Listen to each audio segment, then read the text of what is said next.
first thing is that people don't know what they are. People really don't know what kind of a being they are.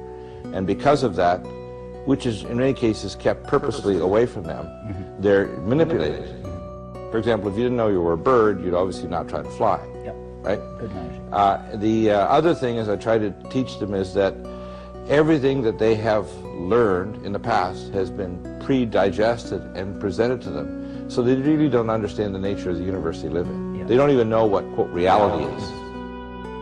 And all this is one of the parameters in the model, presumably, that people are interacting with this stage show. Right.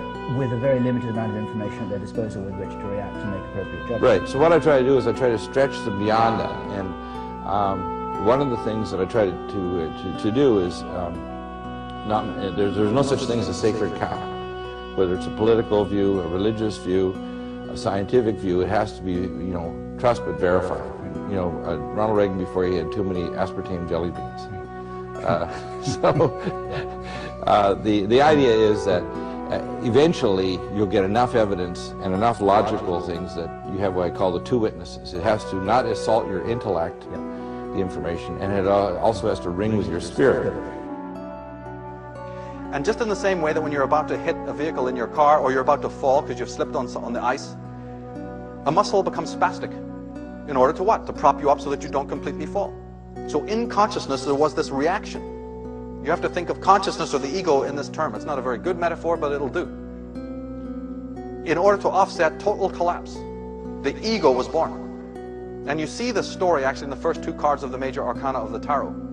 The fool and the magician are the two aspects of this ego that came in. And see, the ego is very proud. Now that it did save us, it's one who wants to walk around in flowing robes.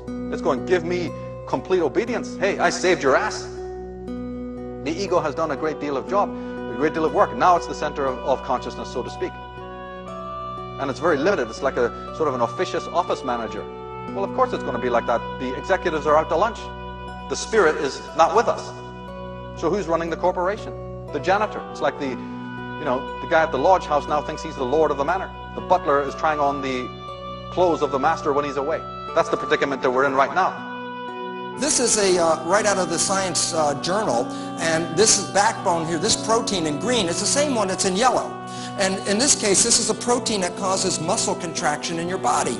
And it depends on this signal. The signal is calcium. When calcium shows up, it plugs into the hole. It changes the charge, and it causes the protein to change its shape from this inactive form, conformation 1, shape 1. When I add the signal, it goes to shape 2. The active form. If I take the signal away, then the protein goes back to the resting state. So there are two different shapes to the protein, an active and an inactive form, and the activity is now controlled by the signal. We are taking frequency fields, vibrational fields, and we are turning them into this apparently solid but not so holographic, illusory reality, which only exists not only on our screen, but only exists in a series of micro frequencies that we call visible light. Because, as I was saying in that clip from Brixton, people think they see with their eyes, but they don't. The eyes are part of the decoding process, but it's the brain that constructs reality. This is why a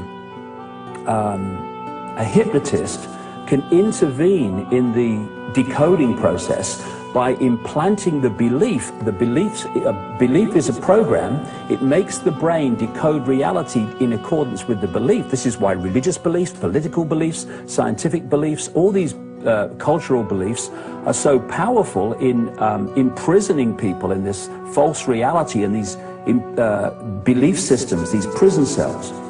And what a hypnotist is doing is implanting a programmed belief which then decodes reality to fit. So, someone's eating a potato. I've seen this happen. And they're eating a potato. The implanted belief by the hypnotist is that they're eating an apple. So what do they taste? They taste an apple, because the brain's decoding system has been programmed to read that and not what it's really being sent. Now, you take that over the wider scale of society.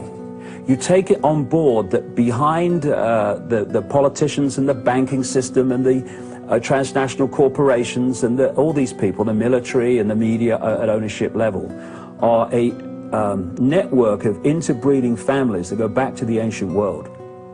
And they understand, at least the core of them do, that we are living in this illusory matrix decoded reality.